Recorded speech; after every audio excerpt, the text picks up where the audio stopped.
what's up? This is the Samsung Galaxy M11 and for 12,000 rupees it has a punch hole camera. There are some things that I like and dislike about this phone which I'll be talking about later, but then before that I want to talk about something that are common about this phone, like the ports and buttons. It comes with an on off button, the volume rocker, and then with noise cancelling microphone, which is pretty rare in this price range. And then I'm glad they've retained the headphone jack because you don't want to shell out extra cash on wireless earbuds.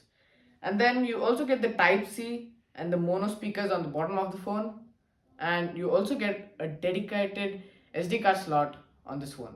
You get Android 10 out of the box, but it's updated to Android 11 now, and you also get amazing haptic feedback on this phone. So let's talk about the positives of this phone. It has a big display. This phone has a 6.4-inch HD plus TFT 400 nits display, which is a brilliant one. It has amazing indoor and outdoor viewing angles, and it also has wide one L1 support, which is great. So we know that if any company wants to give wide one L1 support to their phones, they can do it. This phone also has a great set of cameras. The 13 megapixel main sensor takes really crisp photos and great photos, and it also has a great portrait mode. Then you have the 5 megapixel ultra wide angle sensor, which takes really grainy, soft and noisy photos. But then there's also the 2 megapixel depth sensor, which is kind of useless. But then there is the 8 megapixel selfie camera, which takes again great photos with great dynamic range, great HDR and great colors. These two cameras can take up to 1080p 30 fps videos. So this is the selfie camera, and this is recording at full HD 30 fps, that is 1080p 30 fps, and this is also a mic test to find out how you sound outdoors. This phone also has amazing battery life. It comes with a 5000 mAh battery with 15-watt charging. The 5000 mAh battery easily lasts you a day and a half, and the 15-watt charging does the job as well. It also has a great build and design. Though it weighs 197 grams, which might seem a little heavy, it is really sturdy in the hand and feels great. And it also has a punch hole camera, which is a big plus because it looks really modern, and it's really astonishing to me looking at it for 12,000 rupees. There are really secure biometric features. It has the back mounted fingerprint sensor and the face unlock, which are really fast, but while they are on low battery, they don't function that well. So let's go to the negatives now. The UI of the phone.